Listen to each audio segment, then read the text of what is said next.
Bismillahirrahmanirrahim. Alhamdulillahirabbil alamin. Assalatu wassalamu ala asyrafil anbiya'i wal mursalin Sayyidina wa maulana Muhammadin wa ala alihi wa ashabihi ajma'in. Amma ba'du. Bismillah, kita lanjutkan ngaji filsafat kita. Semoga bisa tetap istiqomah ya. Sekarang sudah nyampe edisi ke lupa. Nggak niteni aku. Pokoknya kita istiqomah terus. Kalau kemarin pakai bahasanya Hindu, lama-lama keluar saktinya. Kalau pakai bahasa fisika keluar dayanya. Kalau pakai bahasa sufi keluar karomahnya. Entah dalam bentuk apa. Bagi mereka yang istiqomah, meskipun ngajinya malam-malam, baterainya tinggal 25%. Setengah-setengah ngantuk, goro-goro bal-balan. Ini juga sudah siap-siap mau nonton lagi kan? Iya. Jadi ya wis pokoknya jaga sendiri kesehatannya. Bismillah. Saya bilang kemarin kita sudah dari timur, sekarang ke barat lagi. Sudah tak pesen dari minggu lalu. Agak siap mental ya. Ini agak ngobrak-abrik pola keberagamaanmu selama ini. Hari ini saya ngelatih kalian untuk siap melakukan kajian. Kalau dalam bahasa barat hari ini disebut non-faith based. Kajian yang basisnya bukan keimanan. Ini tidak banyak orang bisa. Di antara kelemahannya ilmuwan muslim itu adalah kesulitan kalau harus melakukan kajian non-faith based. Bukan karena dia nggak bisa, tapi karena umatnya nggak siap. Kalau dia berani melakukan kajian non-faith based, membebaskan akal pikirannya untuk mengobrak-abrik keimanan meskipun dalam konteks ilmiah, siap-siap nanggung resikonya. Dan resiko kalau masyarakat itu kan kejam. Ya kan, nggak cuma kamu diintimidasi tiap hari, kamu bisa karirmu mati, kamu bisa. Jangankan yang kayak gitu. Kamu coba di masyarakatmu yang NU, khotbahlah gaya Muhammadiyah, besok kamu tidak laku.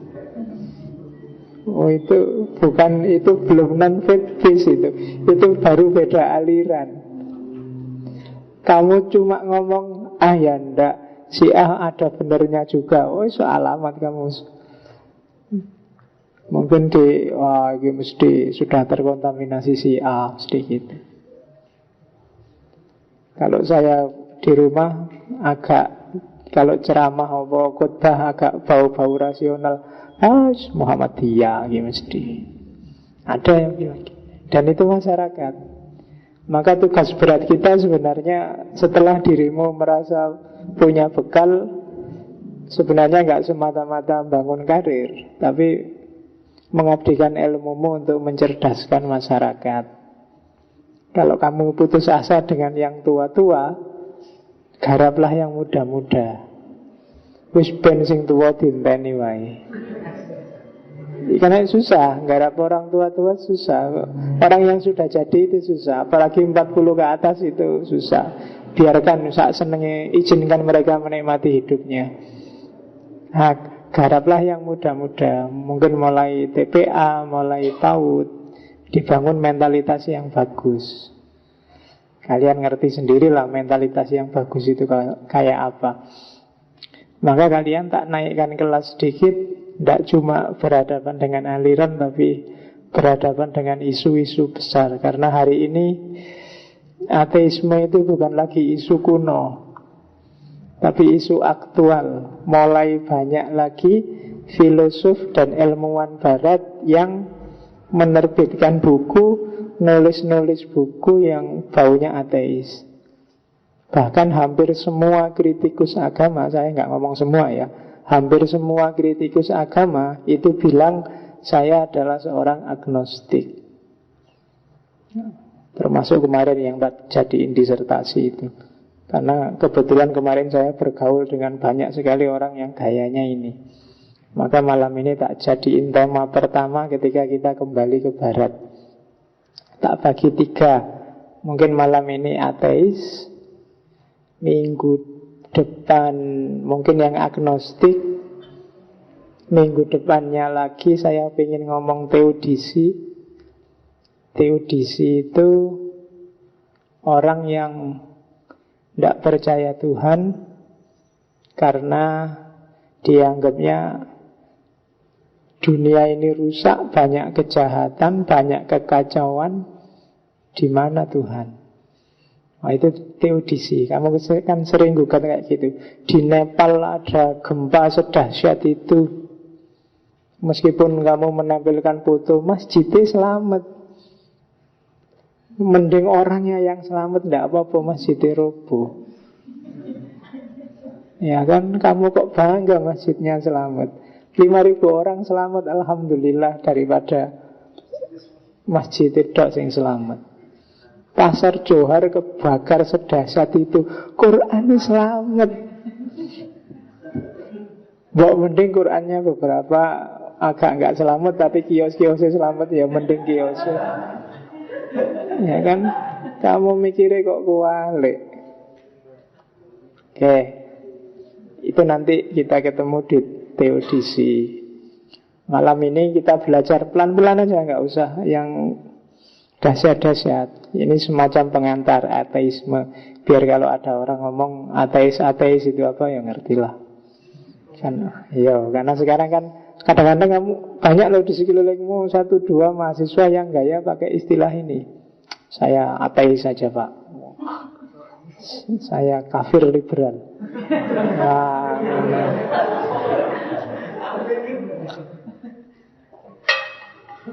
kamu kan sering pakai istilah itu. Oke, bismillah.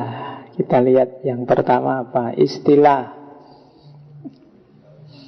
Kita luaskan wawasan dulu ya dengan semesta istilah. Mungkin kebetulan kamu buka buku bahasa Inggris atau buku filsafat agama, ada banyak istilah yang konotasinya mengarah pada ateisme. Ateisme sendiri oke. Ada istilah non-teis. Kalau non-teis itu berarti tidak ada hubungannya dengan teis, tidak ada hubungannya dengan Tuhan, atau tidak pakai Tuhan, itu non-teis. Kalau ateis kan definisi umumnya tidak percaya Tuhan. Kalau non-teis tidak pakai Tuhan. Ayo kita diskusi tentang alam semesta tapi non-teis ya. Itu bisa. Makanya Buddha itu kadang-kadang disebut agama yang non-teis. Terus ada juga istilah antiteis. Antiteisme. Kalau antiteisme itu ateis, tapi punya kecenderungan provokatif. Tidak sekedar tidak percaya Tuhan, dia juga menyerang doktrin-doktrin ketuhanan. Antiteis itu dekat dengan ateisme yang aktif atau ateisme yang kuat. Kan ada ateisme yang lemah. Ateisme yang lemah itu pokoknya aku tidak percaya Tuhan, titik. Tidak ngomong-ngomong ke orang juga tidak apa-apa, sih penting aku ora percaya. Ora ono Gusti Allah kindiha. Itu ateis yang lemah. Ateis yang kuat itu biasanya coraknya antiteis. Ada antinya di depan. Jadi tidak sekedar kafir, tapi juga provokatif, bahkan destruktif. Makanya Dajjal itu kalau di dunia Kristen disebut antikris,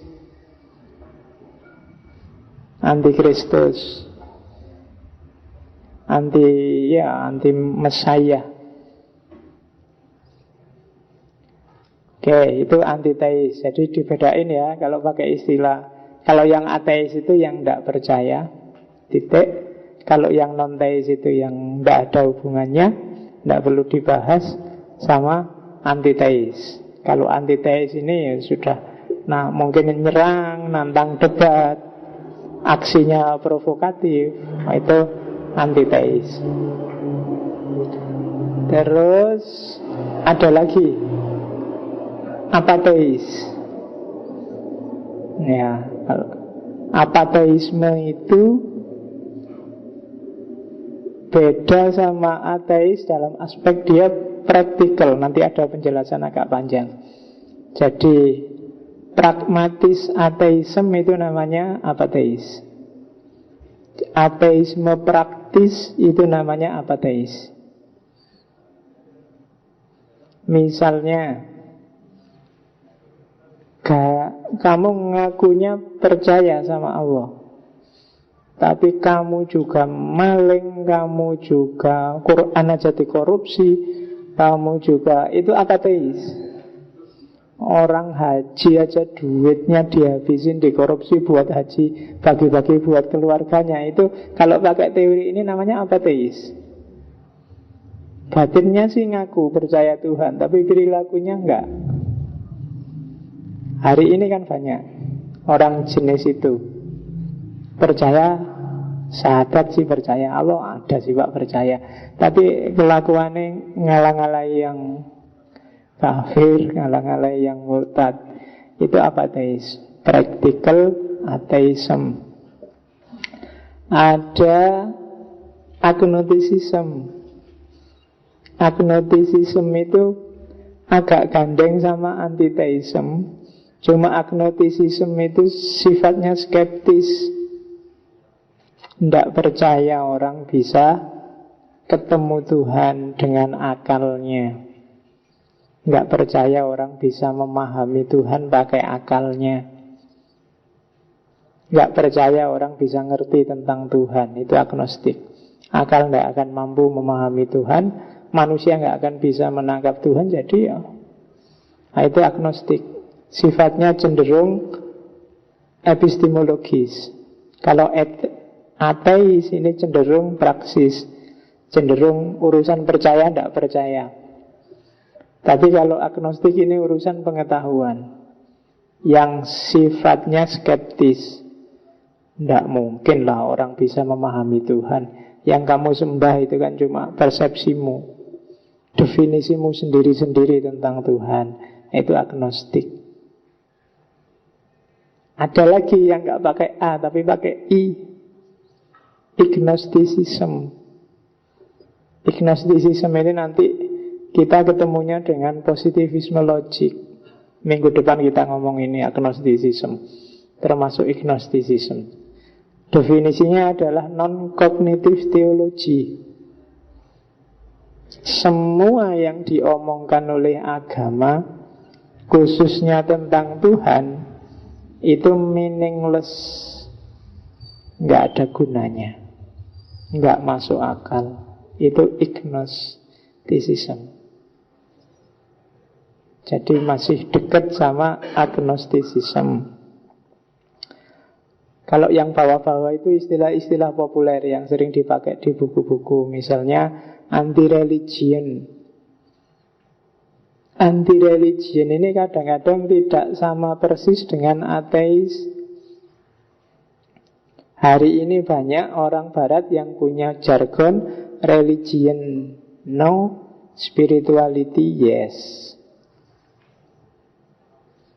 Beragama tanpa Tuhan banyak. Tidak seneng dengan agama formal, tapi kalau Tuhan, kalau spiritualitas, ya tidak apa-apa. Kenapa tidak seneng agama formal? Karena dogmatis, ngatur hidup yang kadang-kadang tidak kontekstual. Ya seperti kritiknya orientalis pada agama-agama kan itu. Apalagi Islam. Islam itu kan agama yang paling sering dituduh totaliter. Totaliter itu berarti agama yang ngurusi kehidupan dari A sampai Z. Kamu kan merasa bangga kalau dibilang Islam itu lengkap, ngurusi mulai bangun tidur sampai tidur lagi, mulai kamu kecil. Itu justru dikritik oleh orang Barat. Agama yang totaliter itu mandek, tidak berkembang, karena sudah dipatenkan semua. Ya kan? Mulai urusan kencing sampai urusan itu kan diatur. Zaman saya dulu di pondok, kalau kencing harus jongkok, kakinya diangkat dikit yang sebelah, kan gitu. Nggak boleh ngadep kiblat. Terus kalau sudah mau selesai harus dehem 2 kali. Biar tuntas loh, kalau kamu ngaji kitab kuning ada itu. Jadi harus jongkok, kakinya diangkat sebelah. Terus kalau bisa pakai baju, jangan celana, tapi semacam sarung, jadi diangkat gampang. Kalau celana ya dicopot semua, jangan ngadep kiblat. Dan setelah mau selesai dehem 2 kali, biar tuntas. Diatur sampai sedetail itu. Ini kan mandek dalam arti gimana kalau kamu ke hotel, kamu ke mall, kamu mau kencing sambil nongkrong itu, kamu bisa dipukuli sama cleaning service-nya. Karena tempat kencingnya enggak untuk kencing jongkok. Ya kan? Karena ada Pak yang buat orang buang air itu yang ada kamarnya. Iya, tapi kan tetap konstruksinya nggak sama dengan teologimu. Dan kamu juga nggak nyamin bisa kan pakai itu. Biasanya kalau kamu keluar kan basah semua. Biasanya gue cedok, gue semprot, cuas mesti teles kafe. Oke. Itu anti religion. Jadi nggak setuju dengan agama formal, karena itu tadi sok ngatur, totaliter, orang jadi nggak bebas. Agama ya jangan terlalu usil lah maunya mereka. Diurusi aja spiritualitas. Kalau diurusi semua, lah zaman berubah ya. Realitas ini dinamis nih. Gimana kalau sudah dipaten harus kayak gitu? Susah. Makanya terus mereka jadi anti sama agama formal. Ini kan yang terus mati-matian diupayakan para pembaharu dengan ijtihadnya, dengan melenturkan cara berpikir, dengan membuka lebar-lebar pemikiran baru, epistemologi baru. Arkun, Hasan Hanafi dan kawan-kawan mati-matian kan memperjuangkan agar agama formal ini tidak totaliter, agar orang tidak memedomani letterleknya tapi visinya. Kenapa sih kok kencing sampai segitunya ya? Yang biar bersih dan tuntas, nggak jadi masalah. Jangan-jangan kalau kamu kencing berdiri dimasukkan lagi, keluar lagi. Kan visinya di situ. Nah, sekarang ada alat kencing yang model itu, ya kalau sudah bisa tuntas ya ndak apa-apa mungkin berdiri. Karena kalau kalian duduk di situ kan malah susah. Kayak WC, kamu biasa jongkok, dikasih WC duduk, ya kamu tetap jongkok aja. Ya kan? Itu susah. Ya itu masih mending. Saya punya temen gak ngerti, dianggap tempat kencing itu dianggap tempat berak. Jadi begitu dia pingin itu di situ. Oh, cleaning service-nya kan ya bisa marah luar biasa itu kan. Nah itu kan zaman berubah. Kalau kita tidak berubah, kayaknya masih totaliter, ya orang jadi bingung dengan agama formal. Maka terus muncul anti-religion. Mirip dengan irreligion. Kalau irreligion itu sudah putus habis dengan agama. Agama itu tidak ada gunanya. Agama itu destruktif. Ada lagi istilah non-believer. Non-believer itu orang yang tidak beriman. Ini sebenarnya istilah teologis, sifatnya dogmatis. Non-believer ini mainnya nanti di kategori dan konflik dan debat. Siapa yang masih tergolong believer, siapa yang tidak tergolong believer. Itu nanti ada temanya sendiri. Dan yang terakhir, yang sering disambungkan dengan ateisme itu secular humanism. Humanisme yang sekuler. Ini jasanya, bukan jasanya.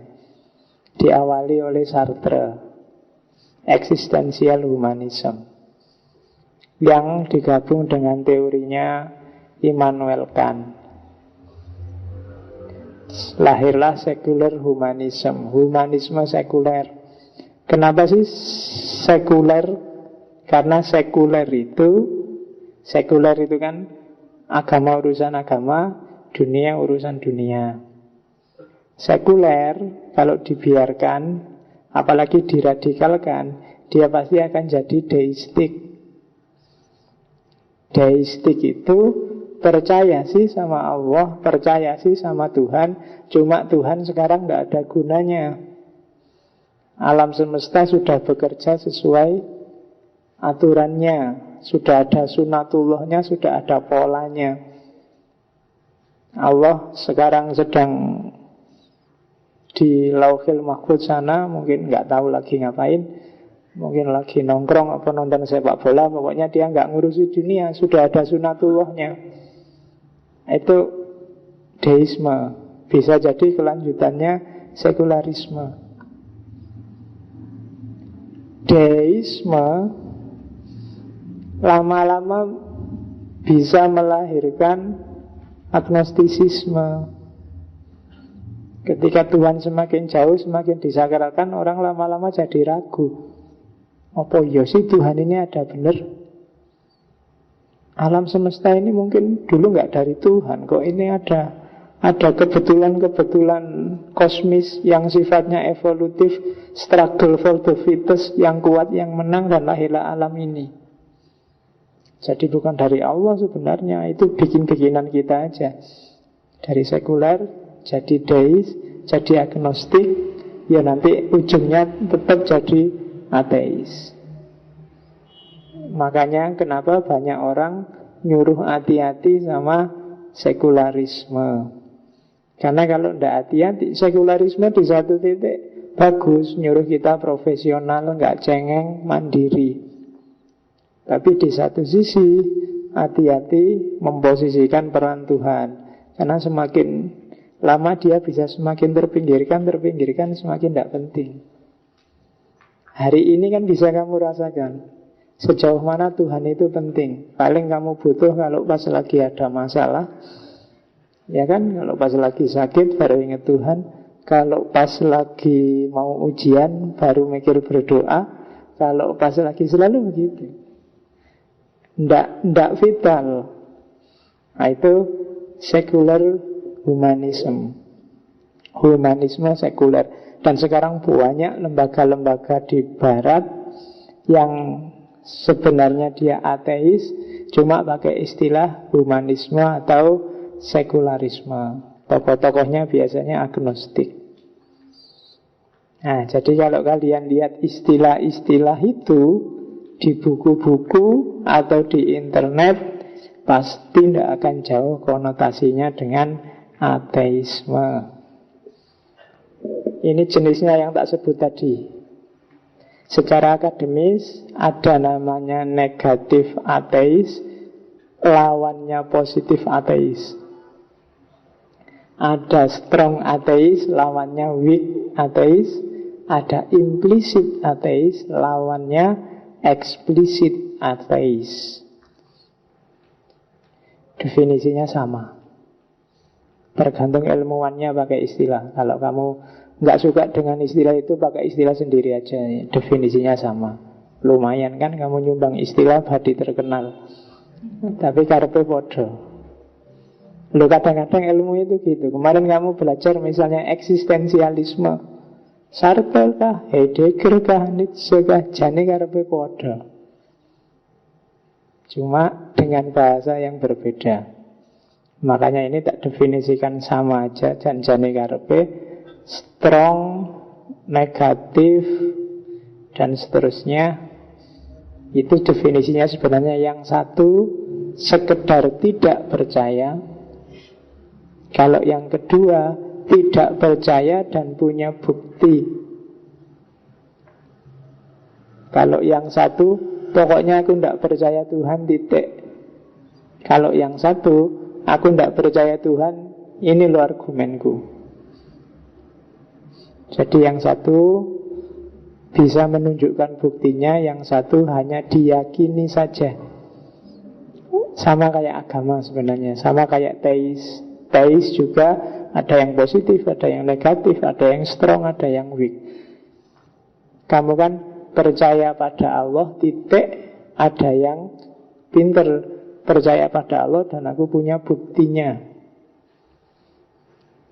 Bukti itu biasanya rasional. Makanya namanya, kalau dalam bahasa Arab namanya burhan, demonstrasi. Kenapa disebut demonstratif? Karena diekspos, ditunjukkan, didemonstrasikan gimana alur rasionalnya sehingga pikiranmu seperti itu.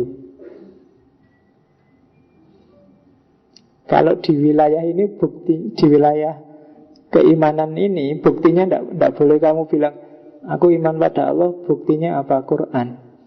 Lah kok kamu percaya pada Quran? Karena Quran dari Allah. Itu bulat. Jadi iman pada Allah, buktinya apa? Quran. Nah, Quran aja kamu percaya, kenapa? Karena dia dari Allah. Nah, itu kalau di logika namanya tasalsul. Jadi maka iman pada Allahnya nggak boleh bukti Quran, harus ada bukti rasionalnya. Baru setelah Allah tegas dia ada, secara rasional ada, kan dia menurunkan wahyu. Nah, itulah Quran. Kamu percaya Allahnya dulu, baru Qurannya. Jadi tidak bisa bukti yang lebih rendah. Kenapa kamu percaya Allah? Karena ada di Quran. Lah kenapa kamu percaya Quran? Karena dari Allah. Nah, itu tasalsul. Tasalsul itu bulat. Kayak orang ngomong sapi adalah lembu dan lembu adalah sapi, podo ae. Itu namanya bukan bukti, tapi ngulang-ulang. Kalau bukti ya harus disusun. Nanti pada saatnya akan ada sesi pembuktian adanya Tuhan setelah dihancurkan habis-habisan di 3-4 pertemuan awal. Sengaja tak balik karena kalau tak awali dari bukti adanya Tuhan, terus yang terakhir-terakhir ateis, yang nyantol di kepalamu ateisnya. Jadi tidak apa-apa lah. Biar aja nanti ini setelah menghancurkan Tuhan terus puasa, ya kamu tobatlah 1 bulan. Nanti jawabannya setelah puasa. Semua yang tak omongkan ini nanti ada sudah bantahannya, ada jawabannya. Cuma ya ada sesi yang lain untuk ngomong tentang kritik pada ateisme. Oke. Nah, ada 2 jenis ateisme, ateisme teoritis dan ateisme praktis. Kalau ateisme teoritis nanti ngomong argumen-argumen, karena tadi punya argumen. Kalau ateisme praktis, itu tadi yang disebut apateisme. Bukti paling mudah seorang apateis adalah orang yang menjalani hidupnya tanpa Tuhan, bahkan tanpa percaya pada hal-hal yang supranatural, paranormal. Karena biasanya orang ateis itu hanya percaya pada yang bisa dibuktikan secara positif. Positif itu berarti yang masuk akal dan material. Jadi kalau ada orang yang dipikir hanya materi aja, itu berarti Tuhannya hilang. Itu orang menghayati hidup tanpa Tuhan ikut terlibat. Itu namanya apateis. Ateisme praktis, mungkin orangnya sendiri tidak bilang seperti tak bilang tadi, nggak bilang aku ateis, tapi gaya hidupnya ateis. Tidak percaya Tuhan, nggak percaya yang gaib-gaib, nggak percaya yang supranatural, jin, setan, uji nyali, dua dunia, nggak percaya belas. Apalagi yang kayak gitu. Di situ kalau di textbooknya, yang pertama cirinya adalah melakukan apapun tanpa motivasi religius. Jadi tanpa motivasi religius itu misalnya ini perintah Tuhan loh, enggak. Kalau dia membantu orang, ya karena secara moral dianggap itu moral baik. Bukan karena ini ada di Quran loh, ini ada di hadis loh. Itu ciri pertama. Jadi ketiadaan motivasi religius. Orangnya enggak mesti jelek, bisa jadi lebih bagus dia daripada kamu yang beragama. Cuma perilakunya yang bagus itu tanpa motivasi agama. Terus yang kedua, dia tidak pernah mau capek-capek mikir tentang Tuhan. Ini yang praktis ya. Karena dia, kalau ada orang tanya, kok kamu mau sih jadi orang ateis? Tuhan itu kan bisa dibuktikan, lihatlah alam semesta. Dia tidak mau. Sudah, aku nggak mau mikir, pokoknya tidak percaya. Daripada kamu capek-capek ngajak aku debat, kalau sudah nggak percaya ya sudah. Itu ateisme praktis. Yang penting dia menghayati hidupnya tanpa ada Tuhan. Yang kelanjutannya, kenapa dia tidak mau diajak diskusi tentang Tuhan? Karena di samping itu hal-hal tentang agama, tentang supranatural dia abaikan, tidak penting. Kenapa kok dianggap tidak penting, tidak mau diskusi? Karena dia memang tidak tahu. Bukan ahli ilmu, bukan ahli filsafat. Dia praktisi ateis. Nah, susah ya. Kerjaanmu apa? Praktisi, Pak. Praktisi ateis. Nggak enak ya, kan harus bayari. Kamu bisa dipenjara kalau di Indonesia katanya nggak boleh ateis. Jadi saya bilang tadi, secara definisi itu, kita yang ngaku teis, percaya pada Tuhan, kalau mau jujur, sebenarnya kadang-kadang kita melakukan ini, ateisme praktis. Tuhan sering hilang dalam hidup kita. Tuhan sering tersisihkan. Nah, itu ateisme praktis. Yang kita dewa-dewakan ambisi kita, hasrat kita, ego kita, keinginan kita. Berarti Tuhan hilang. Bukan keinginan Tuhan yang kita bela, tapi kadang-kadang ego kita yang sudah terlanjur memahami agama sebagai A, sebagai B, dan itu kita anggap maunya Tuhan. Tuhannya sendiri tersisihkan. Jadi hati-hati, meskipun kita ngakunya ndak ateis, tapi dalam kategori ateisme praktis ini, jangan-jangan kita sering jadi pelaku. Ya kamu tinggal mempresentasi sendiri deh. Hidupmu yang 100% itu kira-kira Tuhan terlibat berapa persen? Kadang-kadang sholat aja Tuhan gak terlibat sama sekali. Mulai Allahu Akbar sampai salam itu loh, ndak merasa sama sekali bahwa Allah itu hadir. Pokoknya formalitas. Allahu Akbar, Bismillahirrahmanirrahim, gitu.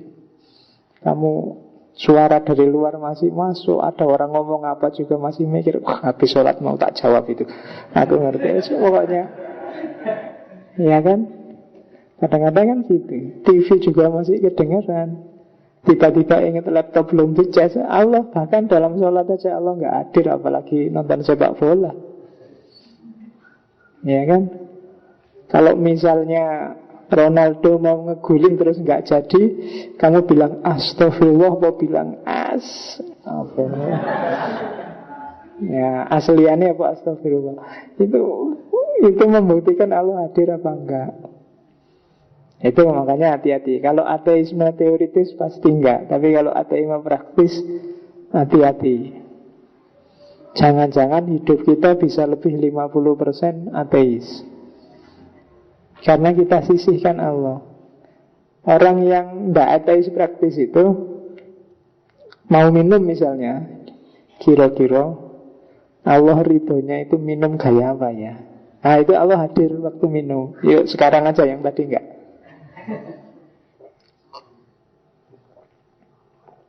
Mau ngaji, kesadarannya kesadaran Allah. Kira-kira Allah ridho ngaji itu yang kayak gimana ya? Mau apapun. Nah itu berarti terhindar dari ateisme praktis. Kalau ateisme teoritis, ini ngomong tentang teori mengapa aku tidak percaya Tuhan. Itu ateisme teoritis. Sudah ngomong argumen-argumen.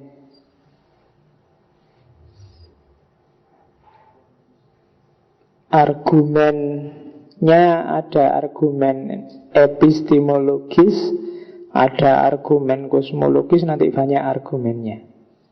Orang yang percaya Tuhan kan juga gitu, mengusung argumen-argumen. Ya besok kita akan ketemu. Itu tak kasih contoh aja. Kalau orang yang percaya Tuhan ada argumen from design, lihatlah desainnya alam semesta ini, nggak mungkin kebetulan kan.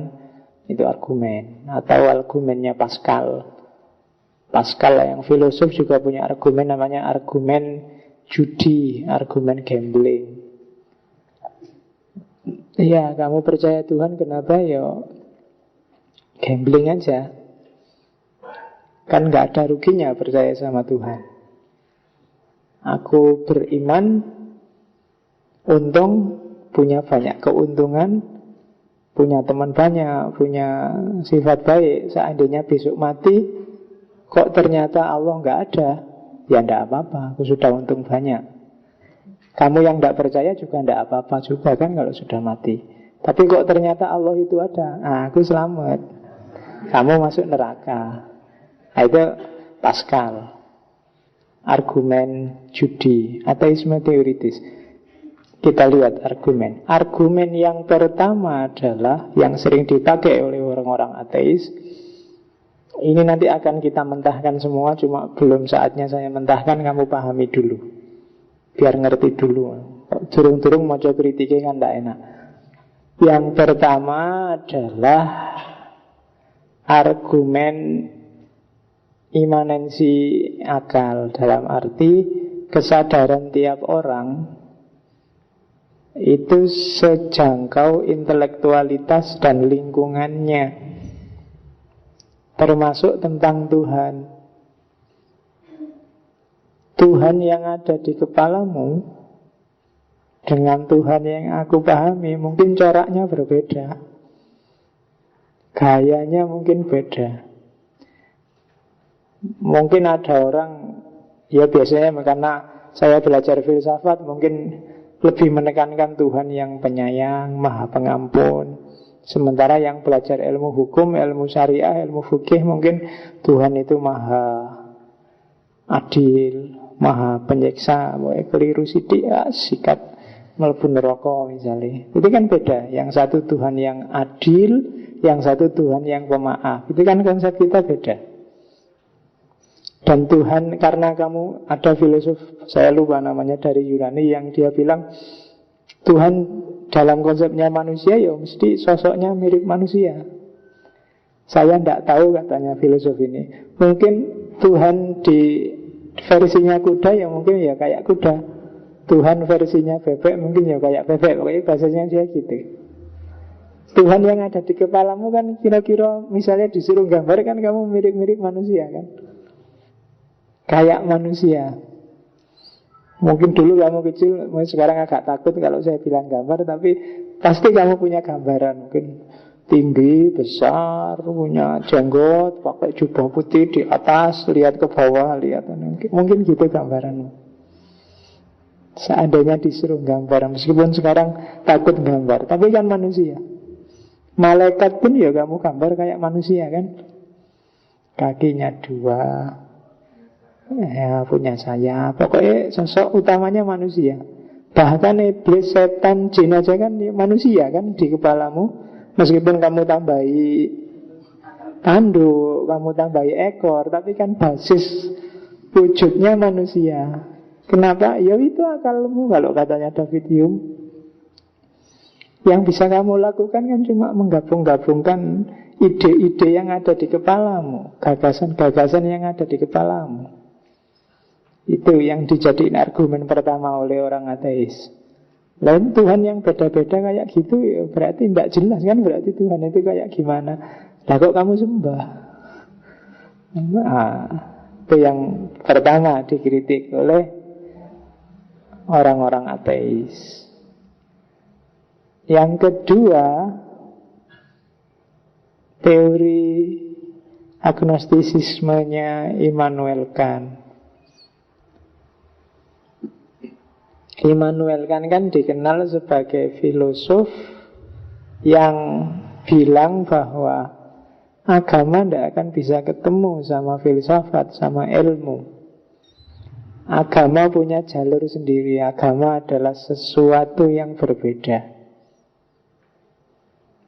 Ya, itu bisa dipahami berarti kayak di kalimat-kalimatnya kan, sisihkan sedikit dalam dirimu ruang untuk agama.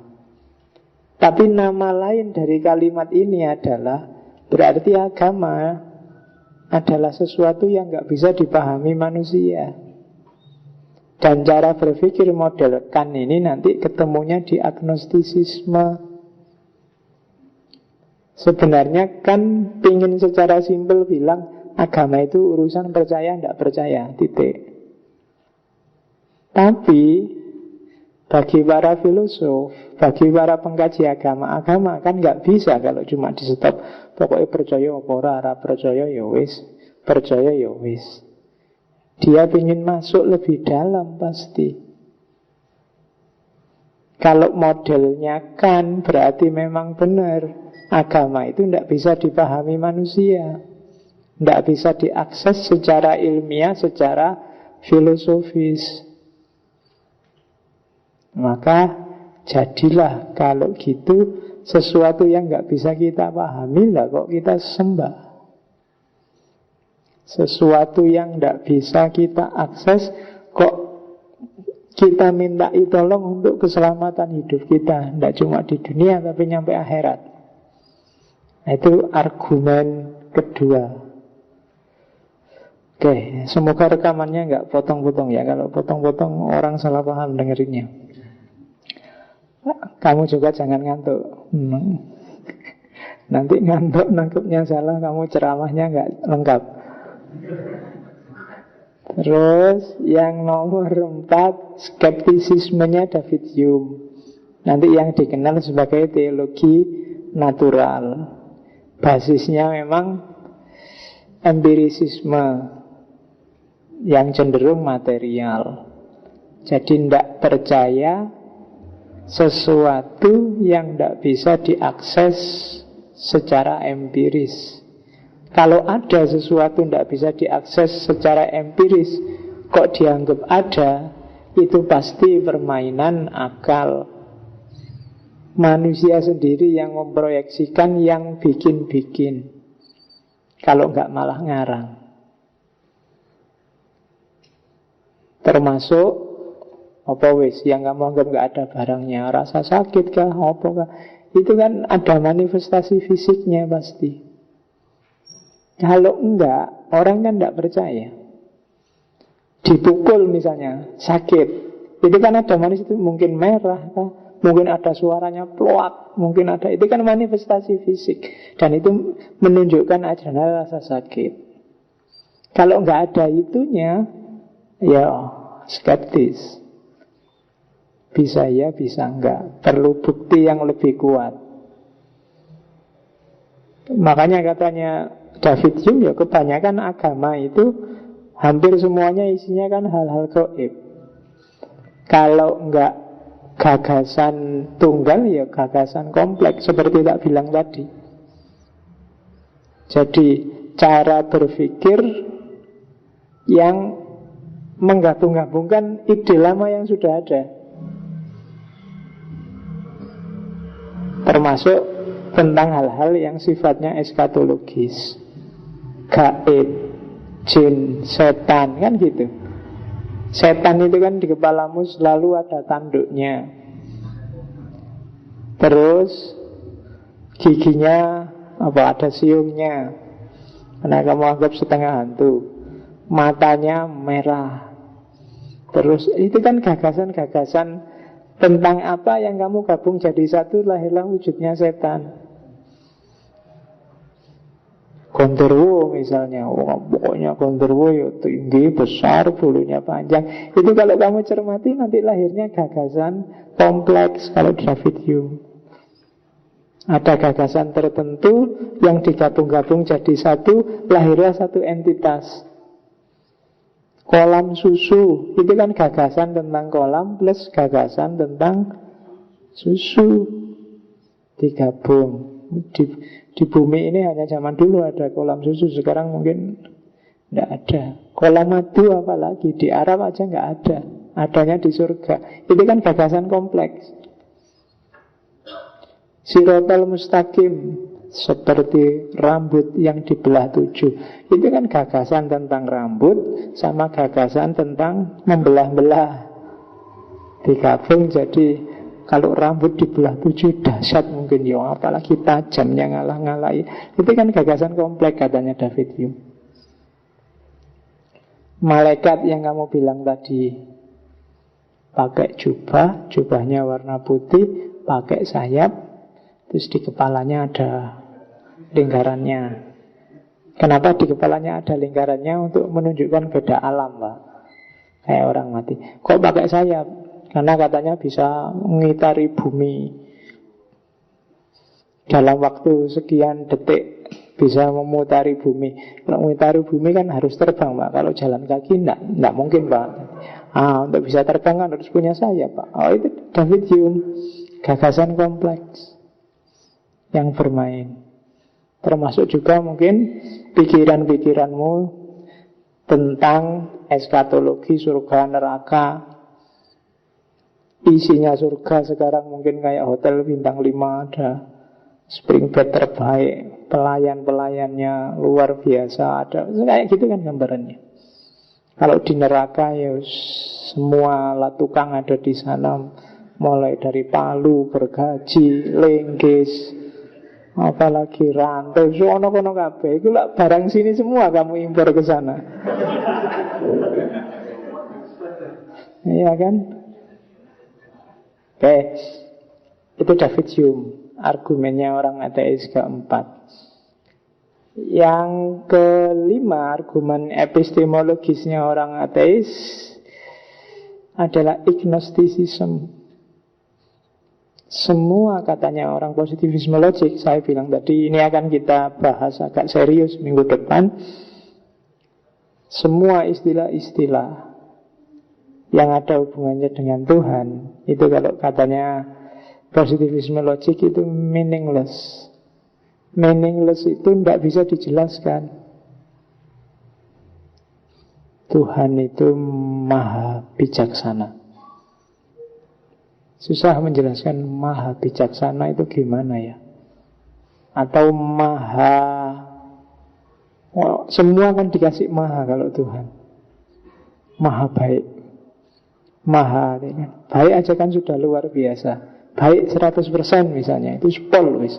Tapi ini ada maha baik. Terus menjelaskannya jelimet. Dan penjelasan semacam itu katanya positivisme logik tidak memadai, meaningless, buang energi sia-sia, tapi tidak bikin paham. Orang hanya disuruh percaya atau tidak percaya.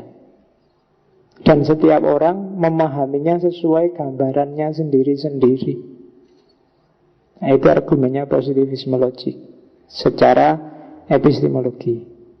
Jadi argumen epistemologisnya ateis ada 5. Yang pertama versi tadi, imanensi subjek, yang setiap subjek menghayati dunianya secara berbeda. Yang kedua, rasionalismenya Kant yang mengarah pada agnostisisme. Yang ketiga, skeptisismenya Hume. Dan yang keempat, ignotisisme. Terus argumen metafisik. Argumen metafisik ini karena rata-rata orang ateis itu materialis, maka mereka cara berpikirnya adalah monistik, atau pasnya realisme monistik. Jadi alam semesta ini hakikatnya cuma satu, yaitu materi. Karena itu semua yang di luar materi itu tidak hakiki. Termasuk yang diomongkan oleh orang-orang yang beragama. Itu argumen metafisika, kosmologinya. Jadi karena realitas ini dasarnya adalah materi, maka yang bukan materi berarti palsu. Atau yang tidak punya karakter materi itu pasti tidak hakiki. Lawannya materi kan mental, pikiran, rohani. Semua adanya di manusia. Berarti kalau ada produk-produk non-materi, itu pasti rekayasanya manusia. Itu argumen metafisiknya. Kalau ada hal-hal yang tidak bisa diakses, nggak bisa disentuh, kok dianggap ada, itu pasti biang keroknya manusia. Termasuk Tuhan, jin, setan, kuntilanak, gondoruo, dan kawan-kawan. Itu kan tidak bisa diakses semua secara materi. Kamu moto aja kan nunggu kebetulan dulu, atau nunggu rekayasa dulu, baru ada fotonya gondoruo, fotonya jin, fotonya setan. Itu katanya orang ateis salah. Itu bikinan-bikinan. Itu mesti vokal gawenya manusia. Oke, itu argumen metafisik. Yang ke selanjutnya, argumen koherensi. Argumen koherensi itu yang dikritik adalah konsistensi Tuhan dan sifat-sifatnya. Tuhan itu kadang-kadang orang-orang monoteis, katanya orang ateis, menjelaskannya kontradiksi. Tuhan yang maha penyayang, tapi dia juga maha penyiksa. Rahman Rahim, tapi syadidul iqab. Itu kan kontradiksi kalau katanya orang ateis. Kok iso? Kalau Rahman Rahim, Ghafurur Rahim, itu nggak ada orang yang masuk neraka. Pasti nggak tega Tuhannya. Tapi kok ada katanya orang ateis. Wah, itu berarti nggak konsisten. Apalagi nanti ada misalnya kontradiksi antara kebebasan manusia dan pengetahuan Tuhan. Kalau kalian merasa, Pak, manusia itu bebas loh Pak, mau ngapain aja, suka-suka dia, besok Allah tinggal menghisap. Jawabannya gampang. Menurutmu Allah tahu segalanya enggak, termasuk masa depan? Iya Pak, Allah itu apa yang enggak tahu? Mulai zaman 0 sampai tahun kiamat dia ngerti segalanya sampai detail. Loh kalau gitu ya kamu enggak bebas. Ceritanya sudah ada, buktinya Allah sudah tahu. Ya kan? Kalau Allah tahu sampai masa depan, berarti skenario hidupmu sudah jelas. Kamu besok kawin sama siapa, anaknya berapa, sudah jelas. Wong Allah tahu masa depanmu kayak apa, kan berarti sudah ada skenarionya, dan itu pasti jalan. Itu kan konsekuensi dari maha taunya Tuhan. berhadapan dengan kebebasanmu.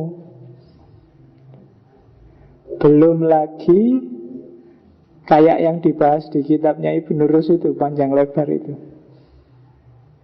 kemahakuasaannya Allah misalnya, yang ketika dikasih contoh jadi tabrakan. Yang sering tak contohkan misalnya, bisa nggak Allah bikin benang ruwet yang sangat ruwet sampai Allah sendiri nggak bisa ngure? Ayo. Nah itu kan argumen koherensi. Karena cara ngasih atribut pada Allah sifatnya kontradiksi. Itu argumen, tipe argumen kedua yang dilancarkan oleh kelompok ateis. Argumen koherensi juga adalah tabrakan antara katanya Allah penyayang kok banyak bencana, katanya Allah penyayang kok banyak musibah. Di Indonesia ini banyak kiai, banyak ulama tiap hari. Kalau di TV berdoa sampai nangis-nangis, ya kan? Tapi kenapa kok bencana masih banyak, narkoba masih banyak? Kadang-kadang nggak ada apa-apa, gunung meletus kayak di Sinabung nggak selesai-selesai. Kok malah Sinabung yang dibikin meletus? Mau Jakarta apa mana gitu, yang banyak orang jahatnya misalnya. Mau sekali-sekali Senayan dibikin kebakaran hebat sampai anggota DPR-nya banyak yang tewas misalnya. Kok ya yang tewas Pasar Johar? Kasihan pedagang-pedagang. Itu argumen teodisi. Mana katanya Allah penyayang, mana katanya Allah? Itu argumen teodisi. Masuk tipe argumen kedua, argumen koherensi. Terus dipahami dulu ya, nanti counternya mungkin 2-3 minggu yang akan datang, kalau nggak ketabrak Ramadan. Kamu ngerti dulu karpe orang-orang ini. Argumen antroposentris. Kalau argumen antroposentris, ini yang diunggulkan adalah manusia. Kuncinya sebenarnya manusia, bukan Allah. Kalau kita nggak jadiin Allah, nggak jadiin Tuhan itu sebagai sembahan, ya nggak jadi Tuhan dia. Dia jadi Tuhan kan karena kita sembah. Berarti kuncinya manusia, bukan Tuhannya. Buktinya apa? Orang bisa ganti-ganti Tuhan kok. Dari Tuhan A pindah ke Tuhan B, pindah ke Tuhan C. Berarti yang dahsyat itu manusia. Tuhan aja bisa ganti-ganti, bisa jajal. Kamu misalnya, jajal A, pengen ngerasa kayak agama aku, itu ternyata bisa. Kalau seandainya kamu mau iseng kayak gitu, itu lo bisa. Berarti aktor yang sesungguhnya itu bukan Tuhan, tapi manusia. Jadi selama ini kalau memang manusia aktornya, lah ngapain kita bersandar pada yang selain manusia? Ngapain kita menggadaikan nasib kita pada yang di luar diri kita? Nah, itu argumen antroposentris. Nanti banyak diikuti oleh para filosof eksistensialis seperti Sartre dan kawan-kawan. Karena manusia dianggap kuncinya peradaban. Nanti ini yang jadi basisnya peradaban modern. Nah ini kalau pakai istilahnya Richard Dawkins. Richard Dawkins ini ateis kontemporer hari ini yang banyak dibahas orang. Jadi kepercayaan pada Tuhan itu bisa dibagi prosentasenya semacam itu. Yang pertama adalah strong base, orang base yang kuat, 100% pokoknya percaya ada Tuhan. Yo kalimatnya ya pokoknya aku beriman dan aku paham dengan keimananku. Aku tidak hanya percaya, aku tahu. Derajatnya di bawah strong base itu base. Beriman tapi kurang dari 100%. Aku tidak paham tapi aku percaya. Mungkin sebagian besar kita ada di sini, karena kamu kan nggak pernah mikir. Iya. Pernah kok kamu mikir serius, jangan-jangan yang tak imani ini apa ya? tak kejar referensinya kemana. Itu kan jarang kita. Pokoknya manut bapak kecil. Ya. Nah, di bawahnya teis ada kelompok agnostik. Kalau kelompok agnostik lebih 50%. Lebih 50% itu dia ragu-ragu, skeptis, cuma mungkin Tuhan memang ada. Lebih cenderung Tuhan ada, itu agnostik. Di bawah itu ada yang setengah pas. Itu kelompok imparsial agnostik. Saya ragu-ragu dan benar-benar 50-50 antara ada dan tidak, itu ya mungkin aja. Sama-sama mungkin. Nah, ada di bawah itu yang lebih rendah dari 50. Tapi nggak nyampe 0, nggak nyampe habis. Strong agnostik. Aku ragu-ragu dan kemungkinan Tuhan memang tidak ada. Di bawah strong agnostik ada ateis. Ateis ini tidak percaya, cuma nggak nyampe 0. Nggak nyampe 0-nya karena dia tidak tahu, tidak punya pengetahuan. Tidak ngerti sih aku, tapi menurutku Tuhan itu nggak ada. Nah, puncaknya adalah strong ateis. Itu sudah kosong, sudah. Tuhan pasti nggak ada. Dan aku punya banyak argumen. Termasuk, makanya tadi ada strong ateis, ada weak ateis.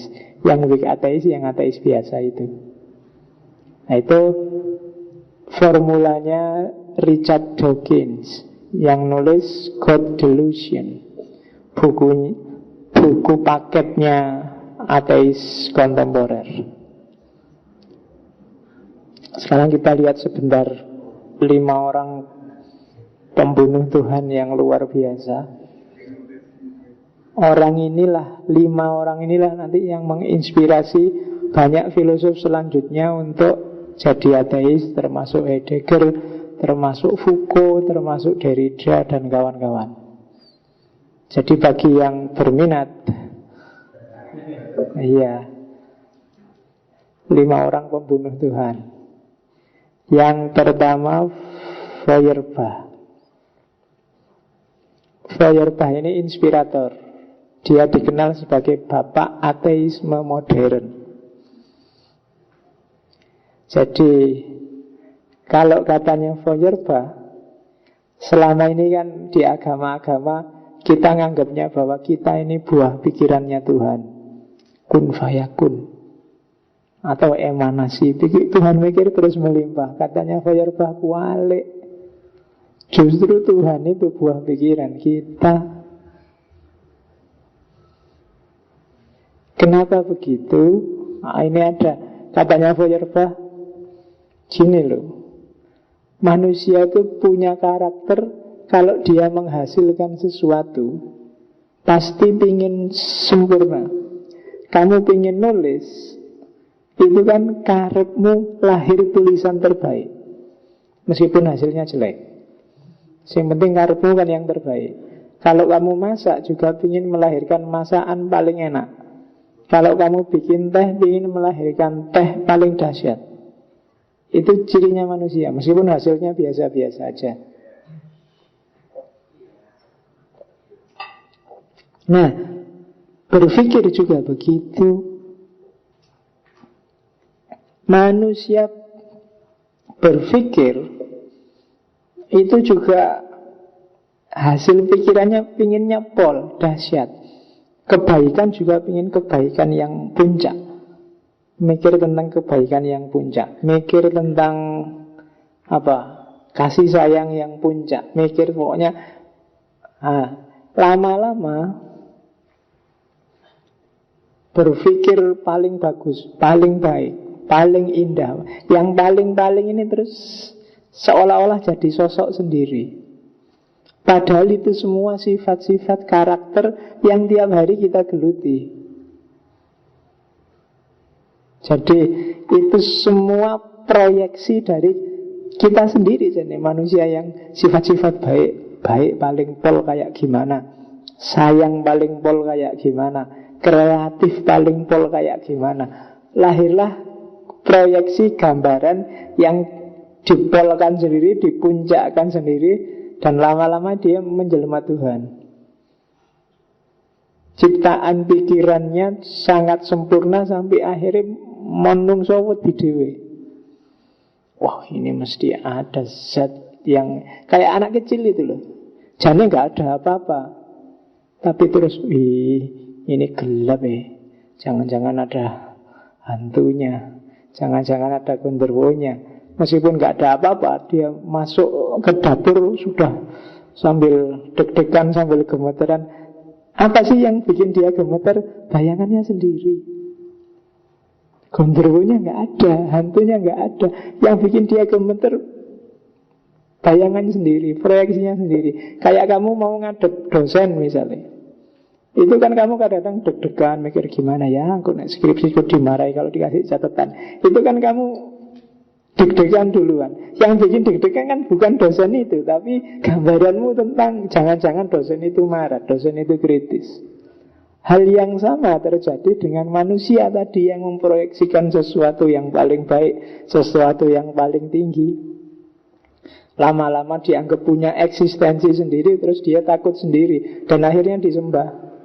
Wah, kalau yang paling baik, yang paling indah, yo harus disembah ini. Akhirnya apa? Manusia terjebak di sini. Dia kehilangan jati dirinya. Dia terasing dari dirinya sendiri. Padahal tadi kasih sayang, kreativitas, kebaikan itu miliknya, tinggal dia realisasikan beres. Sekarang dikasihkan semua ke zat yang dia ciptakan sendiri, yang sekarang bikin dia takut, yang terus dia sembah, dia mintai doa karena dia sempurna. Wah, ini dimintai doa. Itu Feuerbach. Jadi agama itu hanya proyeksi pikirannya manusia sendiri. Nah, Feuerbach nanti disempurnakan oleh Karl Marx. Karl Marx menyempurnakannya bukan apa-apa. Feuerbach benar, Tuhan itu cuma proyeksinya manusia. Hanya Feuerbach lupa, ngapain sih manusia kok kurang kerjaan sampai memproyeksikan Tuhan. Nah, alasan itu yang belum dibahas oleh Feuerbach. Kenapa kok manusia tiba-tiba memproyeksikan Tuhan dalam kehidupannya? Alasannya katanya Karl Marx, karena dalam kehidupan nyata dia tidak bisa merealisasikan dirinya. Mau kreatif tidak bisa, mau mewujudkan keinginannya untuk berkuasa tidak bisa, mau mewujudkan cita-citanya nggak bisa. Semuanya macet. Maka segala kebaikan, segala kreativitas yang sekarang numpuk di dada diproyeksikan jadi namanya Tuhan. Jadi biang keladinya adalah realitas kehidupan yang diskriminatif. Borjuis proletarnya main. Jadi sebabnya di situ. Agama jadi pelarian. Tidak apa-apa kita kalah sekarang, yang penting besok masuk surga. Tidak apa-apa sekarang kita dijajah, besok kita akan jaya di akhirat. Selalu begitu. Dan ini yang punya kekuasaan main. Biarin aja orang-orang kayak gitu terus. Bila perlu tak sewain kiai sebanyak-banyaknya yang ceramah tentang itu. Karena semakin dia begitu, struktur nggak akan berubah. Aku yang untung, sedang roda di atas, akan di atas terus, rodanya nggak muter. Dan itu yang dilakukan oleh para penguasa. Akhirnya apa? Adanya agama, tempat orang melarikan diri, lama-lama dia jadi kontrol sosial yang dipegang oleh kelas penguasa. Oke, oleh karena itu perlu revolusi proletar. Itu Karl Marx kelanjutannya. Tapi intinya itu yang sampai Karl Marx bilang religion is the opiate of mass. Agama adalah candu masyarakat. Kenapa candu? Ya itu tadi, bikin orang terlena, bikin orang lupa, bikin orang gak sadar kalau dia tertindas. Bikin orang lupa bahwa itu Tuhan itu kamu sendiri yang bikin karena kemarin tertindas. Dianggapnya benar-benar ada. Jadi dia semacam candu. Itu katanya Karl Marx. Nah, Karl Marx diekstrimkan oleh Nietzsche. Feuerbach benar, Karl Marx benar. Maka jalan untuk manusia eksis jadi dirinya adalah Tuhan harus dibunuh. Ya, Tuhan sudah mati dan kita yang membunuhnya. Nah, itu Nietzsche. Siapa yang membunuh Tuhan? Ya kita. Kenapa kok Tuhan dibunuh? Karena kemarin kita yang menciptakan. Sekarang saatnya kita bunuh biar kita bebas. Tidak lagi terikat. Agama bikin kita jadi pengecut, bikin kita lari dari kenyataan, bikin mentalitas kita kayak budak. Kalau ada apa-apa ke Tuhan, sumpek dikit mari ke Tuhan. Kita tidak tangguh. Tuhan selalu dijadiin kambing hitam. Tuhan dijadiin pelarian kalau ada masalah. Tuhan dijadiin dalih kalau kita salah. Tuhan, pokoknya bagian tidak enak semua. Terus dibunuh aja lah Tuhan biar kamu mandiri. Selama masih ada Tuhan, kamu cengeng, kamu pengecut, nggak berani menghadapi masalah. Itu yang dibilang oleh Nietzsche. Saya nggak ngomong Nietzsche benar apa salah, tinggal kamu rasakan hidupmu begitu nggak. Kalau iya, berarti konsepmu tentang Tuhan salah. Bunuh aja Tuhan yang semacam itu. Kalau bahasanya Nietzsche, ganti dengan konsep yang lebih positif, pemahaman yang lebih bagus tentang Tuhan. Kamu boleh bikin kaos Tuhan sudah mati untuk membunuh Tuhanmu yang ternyata bikin kamu kayak budak. Itu yang ada di pikirannya Nietzsche. Kalau Tuhan sudah mati apa? Kita bebas berekspresi. Ya nanti kuncinya di nihilisme itu kan. Semua nilai bisa kita bangun sesuai visi kita. Setiap orang itu sebenarnya punya cita-cita ingin berkuasa. Tergantung ya sesuai besar kecil keinginannya, tapi dia kan ingin menguasai. Cuma terlalu banyak pagar yang dibikin, sehingga kehendak untuk berkuasanya tidak bisa terlampiaskan dengan bebas, sehingga dia terasing dari dirinya sendiri. Maka buanglah semua pagar termasuk Tuhan. Itu Nietzsche. Terus yang keempat, Freud. Kalau Freud lihat dari aspek penyakit jiwanya, katanya Freud, agama itu neurosis kolektif dan ilusi infantil. Ya, neurosis itu penyakit jiwa. Neurosis itu orang yang, contohnya gini neurosis itu, misalnya langsung aja ya, yang ada hubungannya dengan agama. Kamu merasa misalnya dari ayat wala taqrabuz zina, jangan dekat-dekat dengan zina. Dengan ayat ini sebenarnya positif sih ayat ini. Cuma gara-gara ayat ini kamu dihantui luar biasa bayanganmu, pokoknya zina, neraka, besok disate kalau berani zina, kalau itu. Akhirnya kamu gak berani ngapa-ngapain. Kamu mau buka internet aja, nanti ada pornografinya, mending gak usah lah. Kalau ada pornografinya, neraka ini urusannya, besok disate di neraka gimana. Nah, itu jadi kamu belum ngapa-ngapain sudah gemeteran duluan. Itu neurosis. Gitu loh. Temenmu ngajak jalan-jalan, ayo ada beasiswa gratis, kemana? Amerika. Astagfirullah, Amerika. Amerika kisah bebas. Di sana itu orangnya kamu gemeteran sendiri sebelum ke sana. Itu neurosis. Ketakutan yang berlebihan hanya gara-gara satu ayat tadi.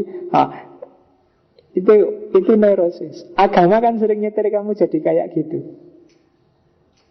Jadi kayak orang sakit jiwa, cuma kolektif, bareng-bareng. Jadi neurosis kolektif itu ya nek di bahasa Jawa kan gendeng bareng-bareng. Jadi ya, sumbernya dari mana? Super ego. Norma-norma yang berkembang di sekelilingmu, di sekeliling masyarakat.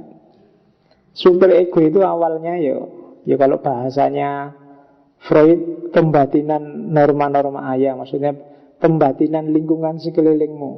Saya tidak usah cerita Oedipus kompleknya, kamu nanti malah bingung.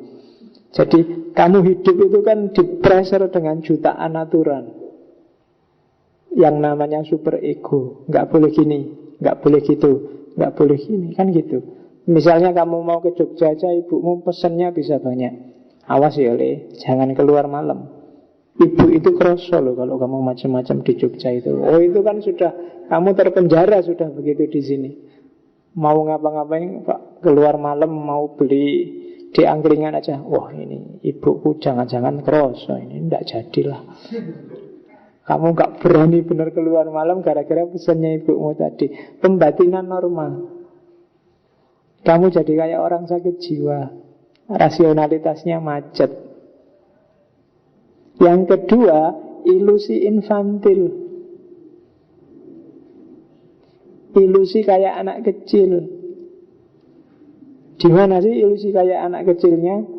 Melalui agama, orang kan pingin selamat. Sebenarnya mungkin kuncinya bukan selamatnya atau agamanya, tapi pinginnya itu loh. Keinginanmu itu loh yang jadi masalah. Apa benar agama menyelamatkan? Nggak tahu. Apa benar beriman itu bikin orang di dunia juga selamat? Nggak tahu. Buktinya banyak orang beriman dibantai kayak di Myanmar, kayak di Gaza. Cuma orang itu kalau sudah punya keinginan, sudah punya karep, itu kan di kepalanya bunyi, pokoknya karepku ini pasti terpenuhi atau harus terpenuhi. Kalau terpenuhi pasti baik. Dan gaya kayak gini itu gaya anak kecil. Anak kecil kan selalu gitu, nggak ngerti baik buruknya apa. Pokoknya nek duwe karep ya kudu keturutan. Pokoknya bagiku agama menyelamatkan, ya menyelamatkan. Nggak ada buktinya, nggak apa-apa. Pokoknya agama mesti menyelamatkan. Itu gaya anak kecil. Barang jeleknya kayak apa, nggak apa-apa. Pokoknya mainanku. Kalau diminta temennya dilawan mati-matian. Kenapa? Mainanku. Keinginannya harus dipenuhi. Nah itu mental, namanya ilusi infantil. Merasa benarnya sendiri, merasa meskipun itu jelas nggak rasional, jelas nggak masuk akal, tapi dianggap pasti berguna, pasti rasional, pasti masuk akal. Itu anak-anak. Namanya ilusi infantil. Jadi agama ada di sana katanya Freud. Penyakit jiwa dan sindrom anak-anak. Jadi yang masih percaya Tuhan dan percaya agama itu antara orang gila atau masih kecil mentalnya. Makanya dia disebut salah seorang tokoh ateis. Dan yang terakhir Sartre. Kalau Sartre nggak perlu tak jelasin, dia pembunuh Tuhan nomor 1 demi manusia. Kalau ingin bebas berarti nggak boleh ada Tuhan. Kalau ada Tuhan berarti kamu nggak bebas. Simple. Kalau kamu percaya Tuhan berarti kamu bukan manusia, kamu benda. Kan Paul and Soi dan Ether and Soi 3 itu kan. Jadi manusia itu ada bagi dirinya. Dan dia bisa melampaui dirinya, bisa membangun dirinya, bisa mengkreasi dirinya, bebas hakikat hidupnya. Cuma kalau ada Tuhan selesai. Karena dia tidak hidup demi diri dan untuk dirinya, mesti nanti ke Tuhan. Maka orang jangan nyari kerajaan Tuhan kayak di Kristen itu. Juga bukan kerajaan materi, ngapain? Materi cuma alat. Aktornya siapa? Rajanya manusia. Ini argumen antroposentris tadi. Demi manusia jadi manusia, maka Tuhan harus dibuang. Jadi kalau kamu pengen jadi manusia yang sejati, tidak boleh ada Tuhan. Kalau ada Tuhan ya kamu tidak bebas sejati, free sebagai manusia. Itu katanya Sartre. Oke, jam berapa? Ya, 5 menit lagi. Jangan lama-lama, nanti kamu ateis beneran. Ya. Oke, sudah ya, berarti sudah kenal 5 pembunuh Tuhan awal modern yang menginspirasi banyak tokoh. Tak kenalin sedikit aja. Hari ini ada aliran namanya New Atheism. Kalau ateisme klasik itu biasanya orang jadi benci sama Tuhan, sama agama. Pemicu yang paling banyak itu perang salib. Tapi ateisme hari ini, ateisme kontemporer, New Atheisme itu biasanya secara umum 2000-an ke belakang itu 9/11. Dan banyak kasus terorisme yang lain. Orang mulai meragukan lagi Tuhan dan agama. Ada 4 tokoh yang dikenal. Yang pertama Richard Dawkins, tadi yang tak sebut, God Delusion, bukunya banyak orang ini, banyak didiskusikan di mana-mana. Mahasiswa filsafat harus agak nyenggol-nyenggol sini dikit kalau ingin ngerti perkembangan kontemporer. Yang kedua Daniel Dennett, Breaking the Spell. Dawkins sama Dennett ini agak temen, kolega intelektual. Pikiran-pikiran anti Tuhannya baunya naturalisme. Jadi argumen-argumennya argumen ilmiah. Bahwa alam, kayak orang deis, bahwa alam semesta ini sudah ada hukumnya, sudah ada mekanismenya, dan gak ada tempat buat Tuhan. Ada lagi Christopher Hitchens, God is not great. Tuhan itu tidak luar biasa. God is not great ini lawannya Allahu Akbar. Iya, kalau Allahu Akbar kan God is great. Nah ini God is not great. Kalau ini lebih filosofis. Kalau yang Dawkins sama Dennett agak ilmiah. Atau Sam Harris, The End of Faith, akhir dari keimanan. Kamu jelajah itu buku-buku ateis terbaru. Beberapa saya lupa mana di antara 4 itu. Tapi kelihatannya kalau sekarang semuanya sudah bisa di-download. Ya mesti bahasa Inggris. Saya tidak tahu boleh nggak diterjemahkan dalam bahasa Indonesia. Kalau yang ngeritik, ada buku yang terkenal Anthony J. Gold itu, judulnya Rock of Ages. Itu ngeritik ateismenya orang-orang di atas.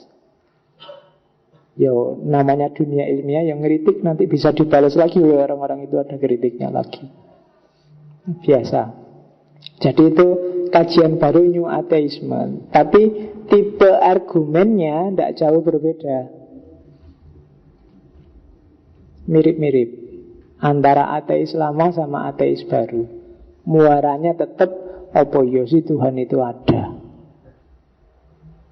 Oke, itu New Ateisme. Sudah selesai, masih ada nggak ya? Oh ini quote dari beberapa tokoh ateis. Saya untung nggak tak sebut namanya. Misalnya, we are all born atheists until someone start telling us lies. Kita itu lahir kan ateis semua. Kamu lahir kan tidak Islam, tidak Yahudi, tidak. Ya kan? Loh, ini kan kayak hadisnya Nabi, kullu mauludin yuladu alal fitrah. Cuma itu bahasa Inggrisnya Ya ateis nggak sama dengan fitro. Cuma itu mungkin dia nerjemahin hati separuh. Kita semua lahir ateis. Cuma kalau Nabi kan bapak ibunya yang bikin Yahudi Nasrani. Kalau ini ya sampai ada orang yang ngomong hal-hal penuh kebohongan, ngomong aneh-aneh hayalan, ya agama maksudnya. Akhirnya kita nggak jadi ateis. Kita dibohongi ada Tuhan, dibohongi ada surga dan neraka. Jadilah kita beragama.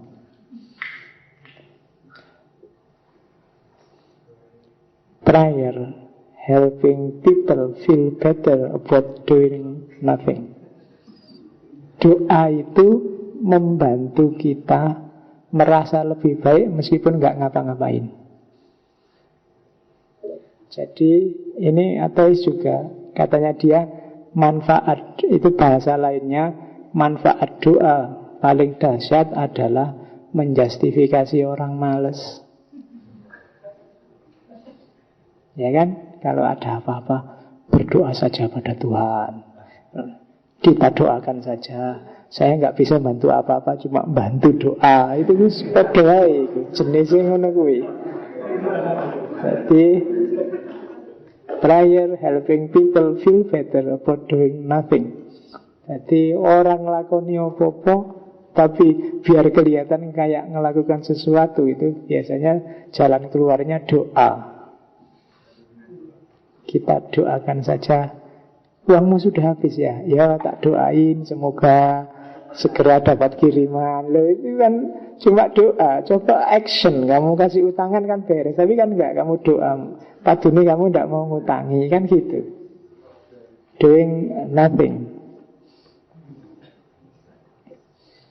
Ini, scientists read many books and still feel they have a lot to learn. A religious man barely reads one book and think he knows everything.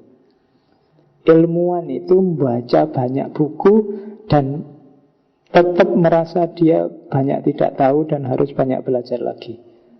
Tapi seorang beragama itu biasanya hanya baca satu kitab dan merasa tahu segalanya.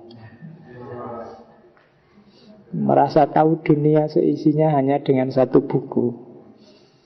Yes, itu sindiran pada siapa? Banyak orang.